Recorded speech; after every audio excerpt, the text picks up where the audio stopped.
Welcome to another trip down the Bourbon Road with your hosts, Jim and Mike. So grab a glass of your favorite bourbon and kick back.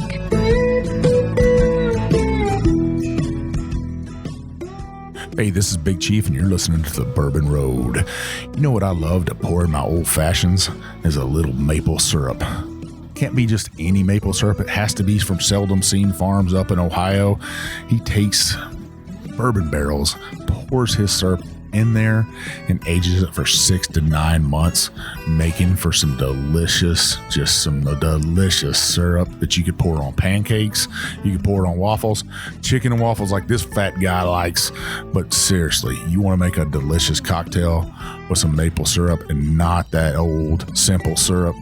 Check out seldomseenmaple.com. Pick up some stuff from there today. We'd appreciate it.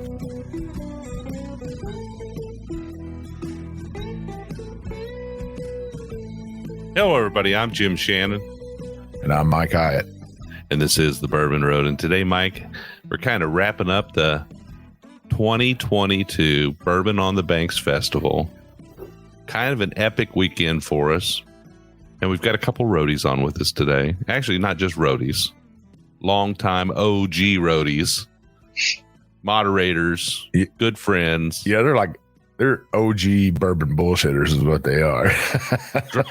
Drinking buddies, bottle sharers. I mean, just we need to get you all the patches like a Girl Scout or Boy Scout gets. You know, you guys get all the patches: bourbon sharer, roadie, moderator, Wyatt Earp. Can't be replaced, right? Isn't that right, Adam? You can't be replaced. I think that's what you told me the other night. Hey, what a great event. If you listeners, if you're missed out this year, 2022, man, it was amazing. And I actually just got a text message from Diane Strong, the director of the festival. She said that there was 1,400 people there, 300 of them last year.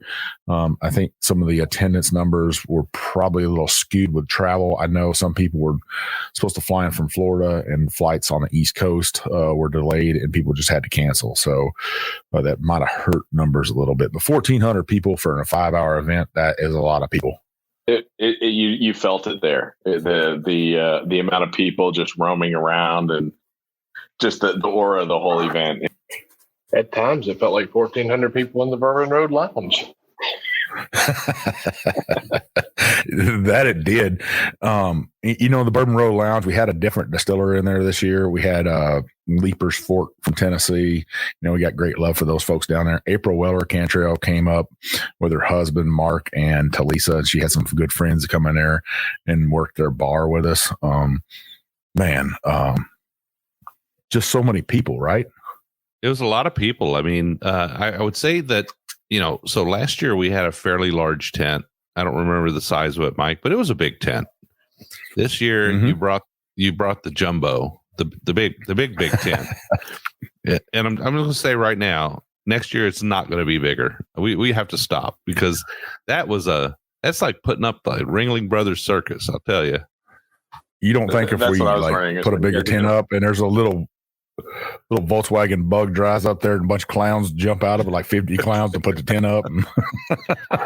Well, I mean, we had enough room in our tent for 2 full bars, an entire Bourbon Road gift shop, the Bourbon Road Lounge itself, which was a big carpeted area with all the bourbon barrel furniture and everything. And plus all the standing around room we had for people, you know, just to hang out and chit chat. That's like a 3-bedroom house. You know, I mean, it was epic. Definitely epic for sure. Yeah, I tell you what else was epic was the bottles on the Bourbon Road Lounge bar. I tell you what, the roadies were in for a treat. Jim and I always say we love to share our bourbon. We want to show everybody that's what we really are, is about sharing our bourbon and stuff. And it's not just about sharing those average bottles. It's about bringing some big bottles too. You know, there was a 2021 birthday bourbon there. And Drew, you know how much I love that bottle, right? I shared it before down in Tennessee, but it really just lights my heart, for people to come up there and say, "Hey, man, I can't believe you're sharing that with everybody." And that's what bourbon's about. That's what our bourbon community is about. So that's what we wanted to show everybody, that, hey, Jim and I are going to come up off some bottles ourselves, and we're going to share them with people and share our whiskey. You guys share whiskey with us, so we want to share it back. I was going to say, I just think that's the other greatest thing is that you brought an essence of the Bourbon Roadies, the private Facebook page, to Bourbon on the Banks. It's that whole essence of sharing with other people and sharing with each other, and everything that we see the bourbon culture about. And I think, Drew, Big Chief, to get to your point, some of these people were coming up and they saw that birthday bourbon back kind of in the center of all the bottles, and it was probably the first one to go, the first bottle to go. But almost everybody who came up, one of the things we asked them is, "Have you tried it before?" Answer was a unanimous no. So the opportunity to share a bottle, that people haven't been able to try before, I think, again, that's the essence of the bourbon culture and what we want everybody to experience.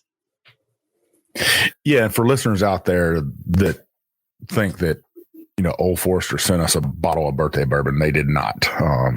Those big bottles came out of Jim and I's collections off our bars. We just felt like, hey, we talked about it and we're like, man, we're never going to drink all the whiskey we have. Never. And it's for sharing. It's for opening. Open that damn bottle. We say that all the time. Don't let it sit on that shelf and be an antique piece. I just love that. Well, let's talk about what everybody has in their glass from, I tried to get a bourbon from the lineup on the road there. What I'm drinking is some 8-year-old Wilderness Trail, one of my favorite distilleries out there. Bottle and Bond Rye. You can't go wrong with it, right? Mike's going to the rye every now and then. I'm loving it. He's coming off an epic weeder he just had, and now he's tasting a rye. That's great. I love it. Yeah, conversion in progress, no doubt.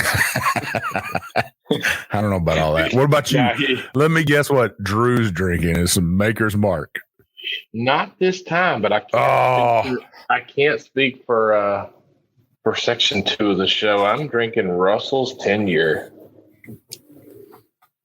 Respectable. That's a good choice. Absolutely. One of my favorite sub $50 bottles. It's on every shelf. It's really hard to beat. Yeah. I hear you. I'm drinking a Chattanooga whiskey single barrel wheated mash bill. So this is one that they distributed local. Having come home from Frankfurt, I thought I'd celebrate being home with a nice single barrel Chattanooga whiskey. Nice. What about you, Jim? Nice. And Jim, no, Big Chief will not be completely assimilated to the rye side. So yeah, well, I am drinking a rye, but there was a distillery at this year's event who wasn't there last year, which was the Hard Truth Distillery out of Brown County, Indiana, and they had their sweet mash rye there. So that's what I'm drinking on today is the Hard Truth Sweet Mash Rye. It's a barrel strength rye, very tasty. And you know what? I'll just let you know that these guys have been in very close conversations with Pat and Shane to formulate their sweet mash recipe, and they've hit it spot on. It's pretty darn good. If they've been working with Pat and Shane, that's got to be a tasty end result in their rye. Brown County in general is a pretty cool place to go and visit. So if you ever get a chance, or any of our listeners get a chance to go to Brown County, Indiana, Nashville, Indiana, actually, that distillery is an amazing place to visit. They've got some great whiskey, and while you're there, your wife can actually do other things other than whiskey. So that kind of sounds like Buffalo Trace. We got into town. Drew and I met up at Buffalo Trace on Friday for a little bit of a distillery tour. And while we waited on Drew, Sarah and I went up and hit the botanical gardens, and they got a kids playground up there and everything else. And I thought, that's brilliant for the wives of the family members that just don't enjoy a distillery tour. They've got a few other things to do. It was, I love the landscapes and what they've done for people up there. Well, let's talk about wives for a second. 'Cause all four of us are married. And Drew and Adam, both of your wives, Sarah and Heather, man, what a phenomenal job. They came inside the Bourbon Road Lounge and they slung some bourbon. They slung some merchandise. They helped us out tremendously with a great smile on their face. They got to sip on some stuff, but we wholeheartedly, we just love them to death. And we're glad they're part of our family. Yeah. I know, I certainly won't speak for Heather, but I know Sarah, she just loved being right in. She saw a chance to jump in and help and not just help the Bourbon Road, but help friends, and friendships that she's created, and give Vivi and Mel a chance to kind of go roam off through the festival for a while, because I know they worked their butts off for year and didn't really have a chance to get out and roam around. So, it was great to see them jump in with Drew and I and just help out. And, they loved it. They enjoyed it. They made some new friends themselves. And, it was, I know you guys appreciate their help, but I think Drew and I too. It was fun to see, our other halves jumping in and enjoying and participating in what we're doing. Absolutely. And then we had our own wives. You mentioned Viv and Mel. They, without them, Jim and I wouldn't be a podcast, wouldn't have all this right here that we have. They give us great support, but they were there, and it was nice that they did get to go enjoy the festival, right, Jim? They did, and I think it was nice, that they were able to come in and work a little bit, and they did work quite a bit actually, but they were able to go out and enjoy a little bit of time. Mike, you and I, we just don't get that opportunity. We need to be there in our tent. We need to spend our time with our listeners, which is absolutely perfect and fine. But our wives, I was glad to see that they got to go out and do a little shopping and do a little browsing and tasting. And I mean, they actually found the beer and the wine and the bourbon. So there was a little bit of all of that at this year's festival, which was a good thing, right? Viv found Woodrow the Whiskey Dog a $300 dog bed. Big Chief, my wife saw the little Yorkie sitting in it, and we almost had to go buy another dog along with the dog bed. So I'm glad Viv took advantage and grabbed the dog bed. Well, she didn't grab it. She took a photo and she's like, "Can you make this?" And I was like, "I can definitely make that myself, or I know somebody that'll make it for me." But she found one. Is it a bourbon barrel dog bed? Yeah, so Woodrow wouldn't fit on just if you just cut the top of one off, he wouldn't fit in that way. So it's laid on the side and cut in half. Yeah. Yeah. That way he can sprawl out, like a lab should be able to do. So that was good. I just, all the help we had. And Drew, you have a list of people that helped us, right? I do. Yeah, so we had and forgive me if I don't mention everybody, but we had several people working the Roadies bar and the merchandise tent. Bethany Panava, Brittany McIntosh, Scott and Jean Eversole, of course our wives, Matt Jameson. There was so many other people that just helped us, that jumped in right away. We can't thank you roadies enough. And so many roadies came in and helped us set up and take down. I think, Mike, we had the tent and everything broken down in almost an hour, and everybody was able to go out and have a good time after. Record time taking the tent down.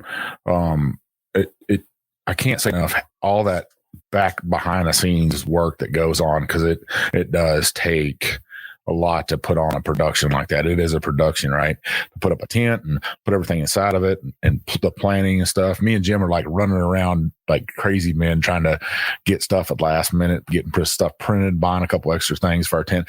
But we're getting better every year, right? That's our goal, is to make sure we're adding to it, not adding a bigger tent, but adding to the experience and stuff. And next year it'll be a little bit different in the Bourbon Road Lounge. We already got invited back. Diane said she wasn't going to have the festival if we weren't going to be there. I don't know if that's true or not, but hey. Take the compliment. Take it. So I think we have become kind of the de facto lounge location at the Bourbon on the Banks, where people kind of every year they're looking, where's the Bourbon Road Lounge going to be? What are they going to have on the Bourbon Roadies bar? who's going to be pouring from the tent. You know, I think that people look forward to it every year. And we hear a lot of people come up and tell us, Mike, they had a great time last year and they're glad to see we're back again this year. Yeah, lots and lots and lots of people. I just, you know, some of the people at the festival there that helped us out, Eric, you know, he's the event coordinator there, like making sure stuff is getting set up properly, the outload and stuff, making sure there's ice, porta potties and all that. He was a great help this year. Obviously, Diane Strong, you know, she was amazing. They let us park our trailer right behind the tent, which was super helpful and stuff. We could keep some stuff in there locked up and helped for outload.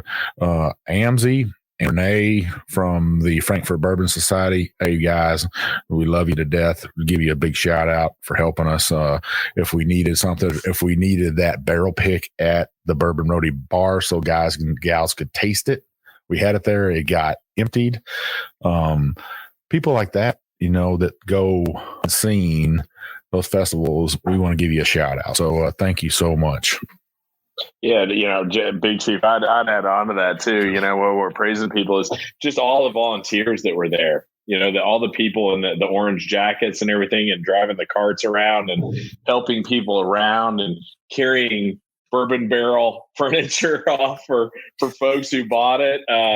You know, to everybody who was trying to help, you know, clear out the festival when it was closed. It's just an awesome group of people, and you could stop and talk to them and ask them questions. And, you know, I think the biggest overlooked piece of any kind of festival that you put on. You know, Bourbon on the Banks definitely had some great staff out there. So for those people who didn't get to come this year and they're thinking, man, I missed something really special and I want to definitely plan on coming next year, what were some of the kind of lessons learned that we all had about how to do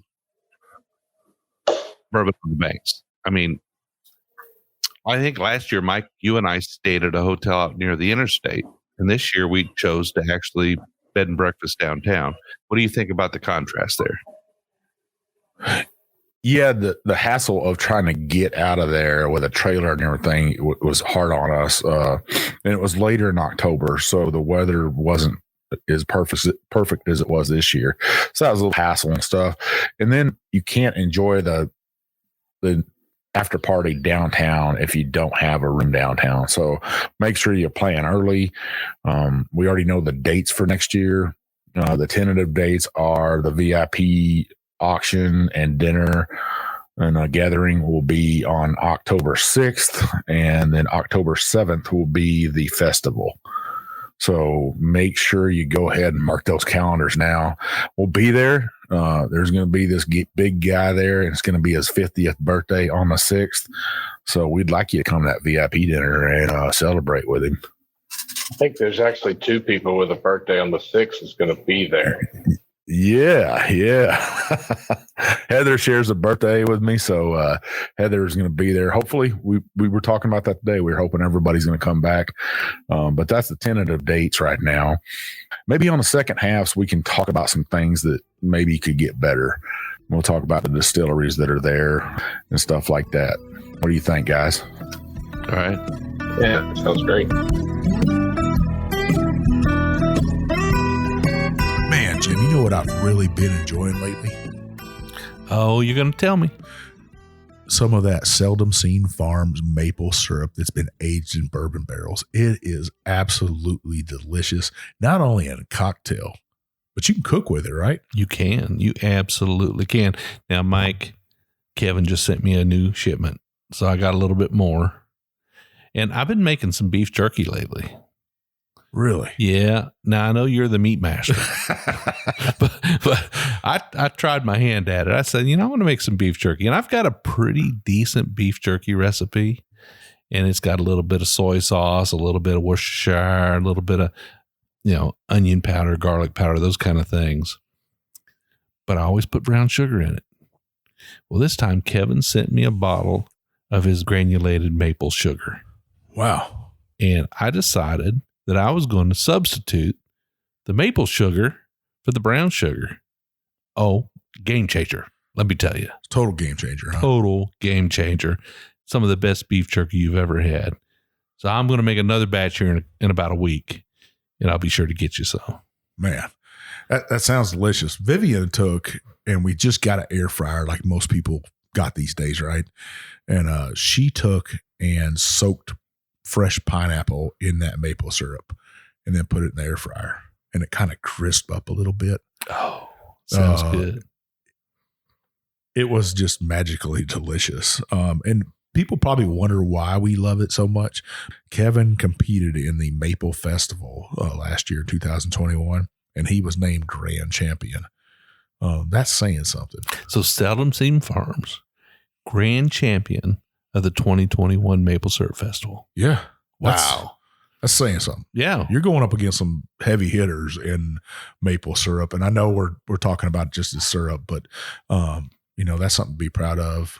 Hats off to you, Kevin, for winning that. Kevin's also competing in a couple other competitions. Make sure you check out his website. Check out his social media on Instagram and Facebook. You won't be disappointed. If you want to buy something from him, where can they go, Jim? You can go to seldomseenmaple.com. And Kevin and his crew, they've got a great website, very easy to navigate. They got all their products on there. You can buy their maple syrup by the bottle. You can buy it by the case. You can buy that sugar. Oh my goodness, Mike, that stuff is so good. And they've got some other gift sets there too. So you definitely want to check it out. Well, he's also going to be in some distilleries pretty shortly here. Some distilleries that I love and I know you love. He's going to be down at Leaper's Fork. You can find a syrup down there aged in their barrels. Treaty Oak down in Dripping Springs, Texas. I was just out there. His syrup's going to be there. Awesome. And at Garrison Brothers in Texas, if you think you love some maple syrup, make sure you go to Garrison Brothers and pick up a bottle from them also. Kevin appreciated it. I know he loves people. You're supporting a local farmer, a local product, a small family. This is no factory place that's putting out maple syrup, right, Jim? This is a good man doing good work. Yeah, gotta love it. Well, make sure you check out his site, like Jim said, seldomseenmaple.com. Pick up a bottle today.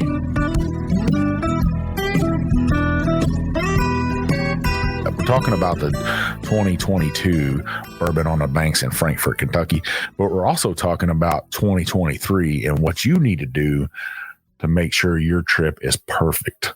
So we're going to go through some of those things, and then we're going to talk about what maybe will be better next year, hopefully, if we can give them some recommendations. So, guys, what are you drinking on this second half, though? I went with Adam's favorite pour, the Parker's Heritage Heavy Char 10-year. That's nice. Beautiful. It is my absolute in my top three. I'm sipping on, and this is actually another one. I brought all of these to Frankfurt with me, knowing if we all get a chance to spend some time together on a back porch and not an event or an after party, but it's the Widow Jane 10-year overproof. So it's the you'll never walk alone at 100 proof. Just another one of my kind of nice favorites. Awesome. Jim, what do you got? I got a little bit of Thomas Handy Rye, 2017 vintage, just a little bit to continue the rye that I was on in the first half. So that's one bottle that I didn't pull from my bar to take to the roadie bar this year, but maybe next year I'll take it. You guys are all beating up on me bad here, man. I got a bottle kill. I got about that much left in this old thing right here. This is a Woodinville store picked that was handed to us from the Westport Whiskey and Wine pick. That's all I got left, Jim. That's it. Wow. And that's a fantastic bottle. That's probably one of the best Woodinville bottles I've ever had in my glass, for sure. Jim got to see one of my dirty secrets today, guys, when he helped me unload the bar down here in our basement stuff. He walked in and there's just empty bottles everywhere. I'm sure he was like, what is going on down here? Mike's just hiding in the basement drinking bourbon by himself down there. He's been drinking that Woodinville. It was nice to see Ariel and her Woodinville team down at Bourbon on the Banks this year. They were super nice and enjoyable to talk to and had a little selection of their whiskey. So how many distillers do we have this year at Bourbon on the Banks, Mike? So there were 50 plus, they said. Some, I think, backed out at last minute on her. I think travel plans, again, other whiskey festivals and whatnot. There was a whiskey festival going on down in Nashville. There was also the Bourbon Chase going on and the Bourbon Run. So there was a lot of stuff going on this weekend in Kentucky. But yeah, 50 plus all the vendors. Some awesome vendors, a couple of those vendors that we know personally right next to our tent, because that's a popular place to be, right, Jim? I understand from Diane that they requested to be close to us, right? Yeah, so we had Barrel Proof, Smoke Your Bourbon, Susan Jackson and Dan. They were over there. They had some of these amazing pecans. Did you guys get to try some of those? She was pushing those pecans on us, and they were fantastic. Yeah, they're just delicious. I know, Jim, you had a couple, right? Well, she kept handing them to me. I'd finish a cup and she'd bring me another cup, and they are amazing. They are really, really good. And you know, I think I told her, I said, you need to go on Shark Tank with these daggone pecans, because they're amazing. Yeah, and then on the other side, to add to those pecans, we had Seldom Seen Farm. We had Kevin Holy there.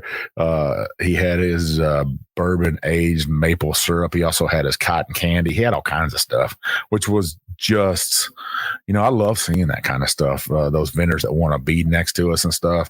Hopefully next year we'll be in a different spot where we can have some vendors across the street from us instead of the food. That way those vendors kind of help that pull from the Bourbon Road, helps those guys out too. I love seeing that. Yeah. The only thing I'd like to see change next year is the distilleries put the same love into this festival as they put into the Kentucky Bourbon Festival. That's what I'd like to see. Yeah, I think that the two festivals are very different in their formats. One's kind of a 3-day event where it doesn't really change from day to day. They've got different special events, like the Kentucky Bourbon Festival is kind of a 3-day event where each day it's the same thing, but with different special events. But Bourbon on the Banks is like, you got to get it all done in one day, right? Yeah, and maybe next year, rumor has it that it may be 2 days. Maybe it'll be a Saturday and a Sunday with a VIP event still on Friday night. So I'd like to see that. I think they could definitely get the people in here. You know, weather pending, you know, it's not in September. If you've come to Kentucky in September, it's hot. It's real hot. Come in October, though, you get that 70-degree weather like we had yesterday. You know, you're not sweating too bad. The bourbon kind of tastes better, I think, in that cooler weather. What do you guys think? Man, it was fantastic up there. It was absolutely beautiful. You know, you got up in the mornings and it was nice and cool, and you're looking forward to an afternoon of sipping some whiskey in perfect weather. You can't beat it. What about you, Drew? Did you kind of agree with that, or? Oh, yeah. So you wake up, it's 45. You got a crisp morning to walk to the coffee shop downtown Frankfort, and you get started drinking bourbon early that afternoon. It's not too hot. And you can end the night. It cools down a little bit. You might end up with an Irish coffee or a bourbon coffee. It's just, the weather's fantastic. You know, listeners, we're talking about this and we're trying to talk to you about 2023 too. So we're sitting here. If you're going to go ahead and go, I would suggest you start looking at those Airbnbs, those VRBOs, and make sure you try to get rooms. They are limited, but they're trying to add stuff this year to Frankfort. They're trying to make it a tourist destination besides just going to Buffalo Trace. The downtown area, cobblestone streets, it's just beautiful. It's all within walking distance, right? Yeah, you know, that was one of the greatest things about staying downtown, you know, in an Airbnb or, you know, whatever you can get is everything is walkable to the riverfront, to the festival itself. Being able to walk back, still enjoy that downtown area for the mornings and the shops and the, you know, things like Bees that was open. You know, you can get some great pastries there, and to the evening events and just the general stuff that's going on. It made Frankfort feel quaint, small enough that you could really enjoy it. And I got to say that all the people in the shops there everybody was so friendly and amazing. It's worth staying in that area and just knowing that it makes the event accessible. On Friday nights, they have the VIP auction, which is a pretty special event where you can go in and you get the chance to rub elbows with some of the bourbon elites, some of the people in the industry. You get a chance to visit a few select distilleries, and then they have an auction. They had some pretty good bottles this year. What do they have on the auction this year? They had some Pappies. They definitely had a few Wellers. They had some bottles from a number of premium distilleries. They had a barrel pick. Yeah. What'd that barrel pick go for? I heard it went for $20,000. That's some good money right there. Did you bid on a EHT barrel pick, Jim? I didn't. Mike and I, we have a limited budget on the Bourbon Road. We have to watch our money just a little bit. Not that we wouldn't want 200 bottles of E.H. Taylor, but no, we had to pass on that one for sure. We both got to buy dog food. Yeah, the VIP dinner was good. They had a bunch of women from Bourbon there this year, and they went through their backgrounds and stuff. Some of those names are like Ariel Yan was there, Peggy No Stevens, Heather Wibbles, Jane Bowie was there. She brought Denny with her, which was pretty damn cool. And Cody's, I know we promised you guys that they would be in our tent this year. Something came up for both of them with their children, and they felt the need to go do that stuff. So you can't blame them for that. So they both promised that they would be on our show as soon as they can talk about some things. So we're looking forward to that, though. Country Smooth was there. Jeff the Creed was there. Susan Regler was there. Just these names of women in bourbon just stand out. One of our all-time top podcast guests, Ashley Barnes, was in there with her brands, with the Spirits Group, that was cool to see that she's getting recognition that is deserved. Marianne Barnes, she showed up there, talked for a little bit with her. Well represented. Women in whiskey owned the room that night, didn't they? Yeah. Oh, most certainly. Most certainly. You know what? It was cool though, was, some of these people that we interview, Drew and Adam, we will interview them once and it might be 2 years before we get to speak to them again. And it was nice that people would say across the room, come running up to us and say, "Oh man, it's so nice to see you guys here and meet you in person," because we'll do a lot of stuff virtual. That was nice to do. And that VIP dinner, listeners, if you can get to it, I believe it'll even be better next year. The VIP auction goes to great causes. They pick a couple charities and they donate to that. That's what that money goes to. It's just a great cause. And then even the Bourbon on the Banks, part of the proceeds not only go down to help beautify downtown Frankfort, to make it a tourist destination, give you other things on the Kentucky Bourbon Trail to do, but also goes to schools there to help them out. So it's going to a good cause. So you can feel good about coming to Kentucky and drinking bourbon. If that's what you need to tell your significant other, we're going to go help a charity out. Hey, is that what Adam and Drew, is that what you guys told your wives? No, I told them, I said, I'm going down to enjoy some whiskey. It's great, Chief. You guys are talking about, bourbon women and all that in the VIP auction. But even Sarah noticed, the bourbon women had a tent down there at Bourbon in the Banks. So in whiskey chicks also had a tent. Yep. And that was one of the first things she noticed, is that it was great for her and other women to be included in knowing that, they enjoy whiskey too. And, I think you guys would probably agree, half the time their taste and their ability to taste whiskey is a heck of a lot better than ours. So, she enjoyed that, and I loved seeing it down there. There was really just, it was whiskey for everybody. So I love seeing those tents set up down along Bourbon at the Banks too. Was there any distilleries that you didn't see that you're like, why didn't they show up? I would have loved to have seen, Heaven Hill and maybe Lisa with Widow Jane and all that.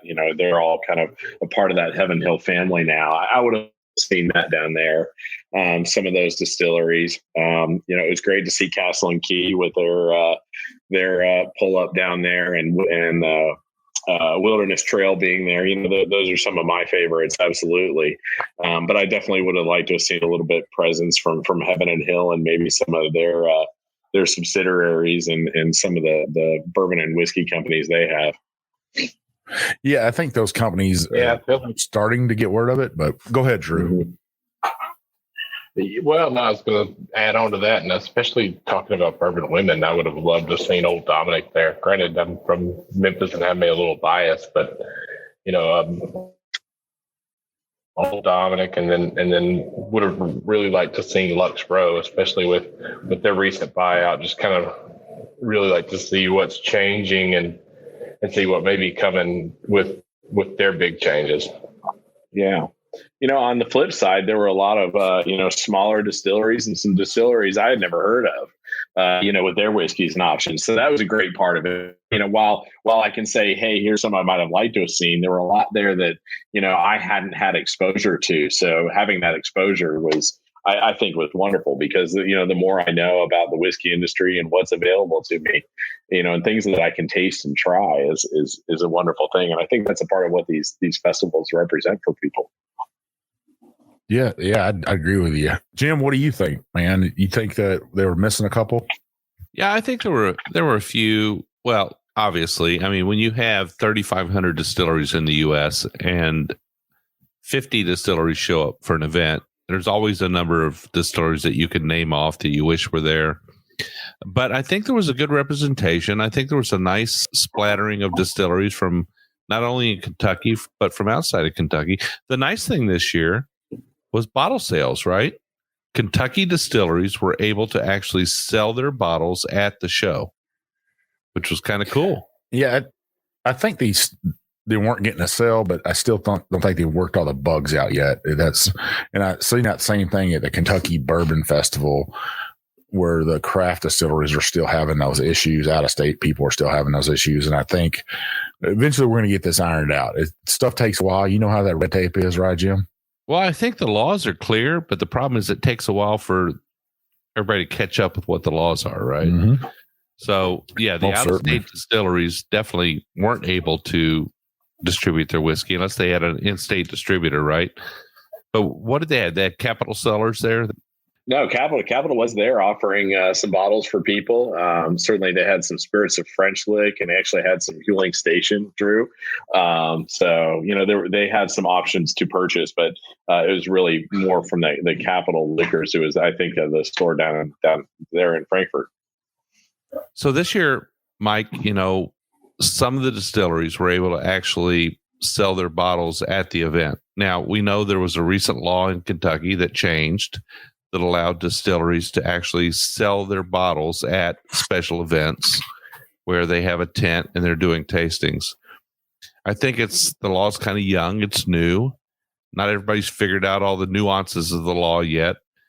But some had figured it out, and there were some bottles for sale. I'm hoping by next year that'll be fleshed out a little bit, and everybody will be able to actually sell their bottles from their tasting rooms at the tents. I know it's difficult for out-of-state distillers who don't have distribution in Kentucky.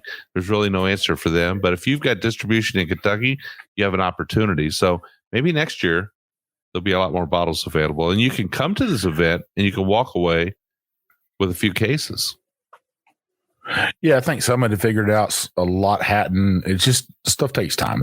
It doesn't happen overnight, and the paperwork takes a while, and it's unfortunate it happens that way. It just doesn't happen, like the old Nextel, talking on a walkie-talkie, but it'll happen. It'll happen. Hopefully it is next year and people can walk away with more bottles and stuff.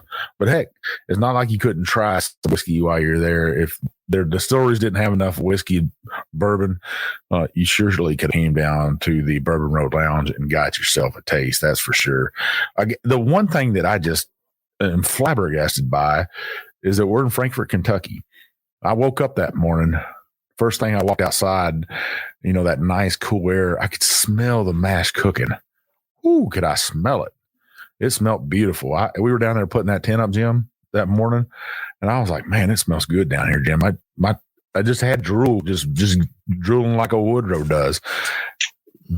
But that's all coming from Buffalo Trace. And then we get there, and they got this rinky-dinky tent with a table. Now, Buffalo Trace, if you're listening, somebody from Buffalo Trace, you guys got to put on a show there for some people. They came to see you. They come visit that distillery, Sazerac, whoever we need to get the word out to. That event should be sponsored by Buffalo Trace. That's my rant now. That's my rant. That's all I got to say.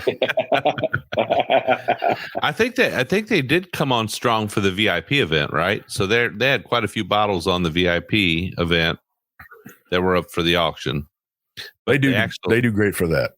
But the actual Bourbon on the Banks event, they just had this small tent, and I think a lot of people are looking forward to Buffalo Trace, right? I think you're right. Yeah, they're Mike. looking for it. Yeah. Well, heck, I mean, I think the Bourbon Road Lounge had more bourbon from there than they did. Well, I think maybe next year Buffalo Trace ought to pour from the Bourbon Road tent, and then they could get all the recognition that they need, right? I think we will all drink to that. Yeah, if we could get them to sponsor us, we could buy whatever we need to buy. Yeah, we'll be good to go. But no, that's just one of the that's probably the only thing I thought distilleries could have did a little better. But what a great event.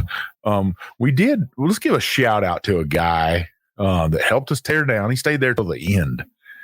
And I don't know how he did it, but for some reason he latched on to us. Now, who's that guy? That Jordan Lester? Yeah, Jordan. Jordan, if you're listening to this while you're banging that nail as a contractor, man, hats off to you for helping us load that trailer, helping us take stuff down. Hats off to your wife for letting you stay at that whiskey festival. Now, listeners, Jordan has only been married 2 months. And I tried to give him some like old man, married man advice and said, listen, when your wife wants to leave, you just leave. And she says she's ready to go. She's ready to go. Jim and I can put that knowledge down like that, but he didn't listen. I don't know. But he stuck with us, right? He did. Was a big help. And but he actually got to go on the Castle and Key tasting event with us, which was a big bonus for him, wasn't it? Mm-hmm. Yeah, not a whole lot of people get those experiences that Jim and I get. Adam and Drew, they're like family. They're part of the Bourbon Road, that's cool that we all got to go to Castle and Key's house they have there, and we got to sample their weeded bourbon release before anybody else really. And me and Jim had already had it before, but it wasn't finished, right? Yeah. There's 2 batches out there. Oh my God. But this Jordan kid, he got to experience it. Batch 2. I'm with you, Jim. Batch 2, because they're both going to release, right? Me too. So go ahead. October. Now listen. 10th. Yep. Listen, listeners, they're lying to you. Batch 1 for you people that love candy corn for Halloween. You go ahead and buy yourself that batch 1. Buy yourself a big old bag of candy corn and just have yourself a field day. I'm telling you. That's what it is. Yeah, let's be real. Batch 1 was those cowtails. It was that creamy center of cowtails, that candy, right? Mm-hmm. But batch 2 was just spot on amazing. Batch 2 had that finish that you don't forget. There was something about that finish, the creaminess, the spice, that kind of caramel vanilla, 5-year weeded bourbon. And there was seriously something special about that finish. And it hung around too. It wasn't a short or medium finish, and being only 98 proof, man, it just hung there. It kept you wanting to sit there and think about it. It was a thinking man's whiskey. Yeah, people are gonna ask us questions now, guys, because we're talking about a release that's not out there yet. So are we allowed to talk about that? Or you guys allowed actually, Adam, this episode is releasing on Wednesday, the same day as the release of that wheated bourbon at Castle and Key. So yeah, I think it's okay.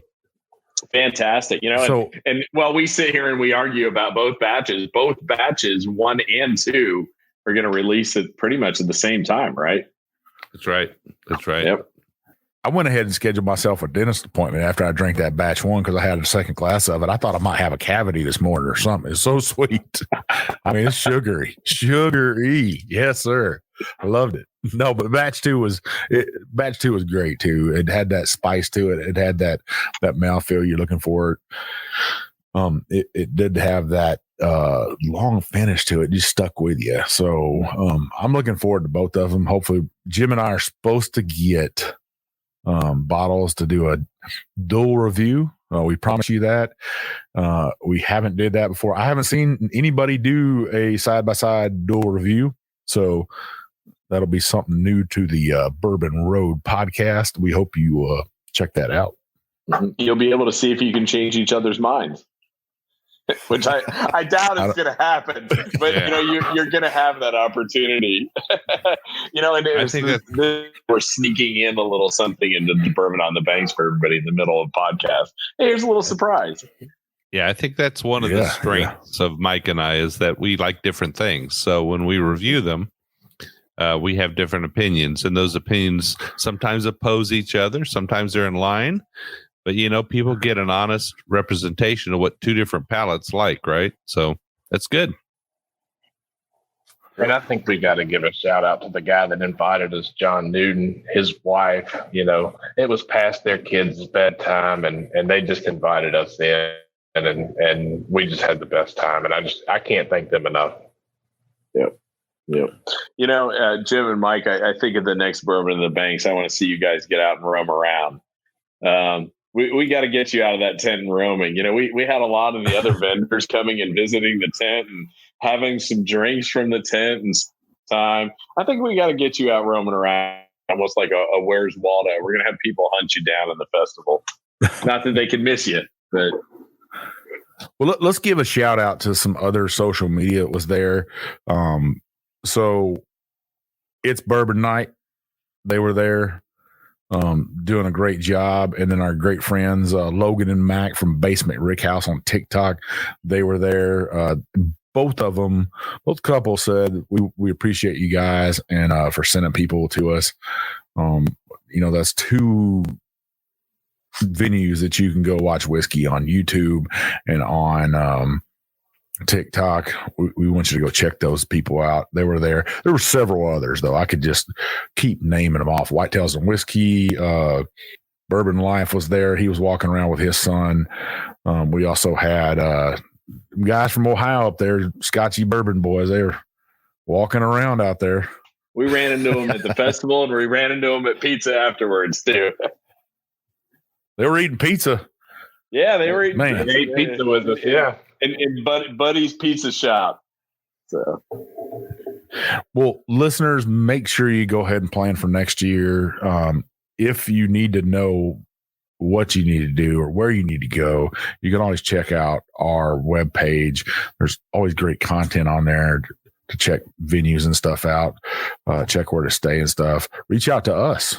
Heck, we'll let you know some people that you can hook you up with a Airbnb or VRBO. Well, all 4 of us had different VRBOs, right? Or Airbnbs. Yeah, we did. But we were all still pretty close. Yep. Yeah, we didn't coordinate with each other this time. We just all did our own thing, but we all ended up downtown within probably 3 blocks of each other, right? Mm-hmm. Well, hopefully next year there will be a Bourbon Road house. Hopefully we can make this happen, where whiskey will just be flowing, and there'll be great laughter coming out of that place. Another couple that hung out with us was Mark and Amy Ratliff. They hung out with us like the whole weekend, right? They were funny. Yeah, it was a lot of fun. Roadies, if we missed your name, new roadies, new podcast listeners, if we missed your name, make sure you hook up with us. Keep listening, keep watching the Bourbon Roadies Facebook group as it grows. We just still got those rules, right, guys? Adam, Drew, what do you guys say about those rules? Yeah, they got to follow the rules and please answer the questions, because there's a strong opportunity if you're going in to join the roadies and you decide not to answer those questions. I'm just going to delete your request, because if you can't answer 3 simple questions, especially about being polite and being friendly with other people, it's just we're not going to let you in the group. It's simple, it's easy. We want you to come and enjoy yourselves, but we want you to come and enjoy it with others too. Right, we don't tolerate any rudeness. That's our great thing about the Bourbon Roadies, right? That we keep all that other stuff that other groups have issues with out of that group. And some people are like, "Oh, your group's still small," but it's small for that reason. It's people that really, really just want to talk about whiskey and enjoy that and stuff. So yeah, well, guys, man, it's been great having you on, getting to hang out with you this weekend. What do you think, Jim? Absolutely. What a great opportunity we had this weekend to meet. I mean, Mike, you and I get one real big chance every year to give back to the roadies, right? To actually thank our listeners for listening and helping to build our podcast. And Bourbon on the Banks is that event. They came out in masses. We had a lot of Bourbon Roadies out this year. It was a great time. We saw Bourbon Bullshitter t-shirts and Bourbon Road t-shirts everywhere in the event. I would say that we poured probably at least 2/3 of the whiskey we brought got poured, which is good. Absolutely good. Got a lot more Bourbon Roadies out there this year. A lot of new people signed up. A lot of people subscribed to the podcast. It's a great event for us. We had a wonderful time, and I look forward to 2023. I think it's going to be even better. Well, Drew and Adam, where can we find, or where can our listeners find you guys on, let's say, Instagram? Where could they find you at? Yeah, Instagram is AD Boothby. Pretty simple. It's just my first initial, middle initial, last name on Instagram, or Adam Boothby on Facebook.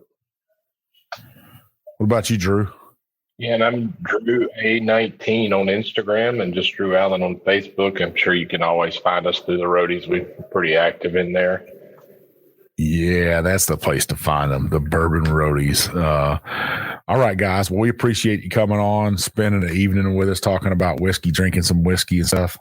Thank Cheers. you, guys. Thank you. Cheers. And thank you for having us and letting us be a part of Bourbon on the Banks, and allowing us to help out and talk to people and, just be a part of that family. We love it too. So thank you, Jim. Thank you, Mike. It was a lot of fun. We had a great time this year. It was really wonderful to meet everybody. You can find us on all the social medias. You can find us on Facebook, Instagram, Twitter, YouTube. You can find us on TikTok. Mike's dancing every night. Guaranteed. Not really, but you can find us on all those social medias. You can find us, most importantly, on our private Facebook group called the Bourbon Roadies. We've talked about that several times tonight. That's our private Facebook group of our core listeners, people who really love what we do. It's a good place to share photos, share events in your life, share whiskey, share good times. We don't tolerate any rudeness in there. We don't allow anybody to get on anybody else for what they're drinking. Just come in and have a good time. Your bourbon, your way.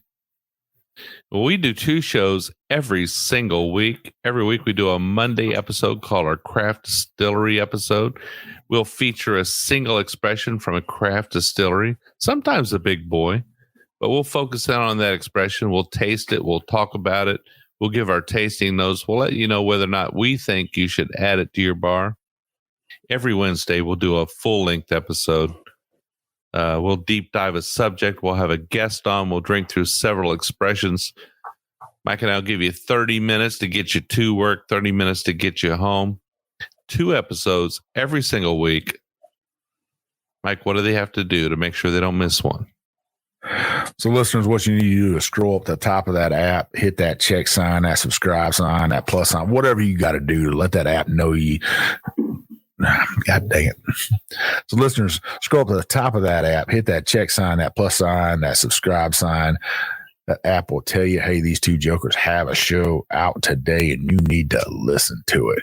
Then you need to scroll on down to the bottom of the app, hit that 5-star review, leave us some comments, because you know what's going to happen if you don't. The big bad booty daddy of bourbon's going to come dragging his bourbon wagon. He would have it loaded like he did on Bourbon on the Banks.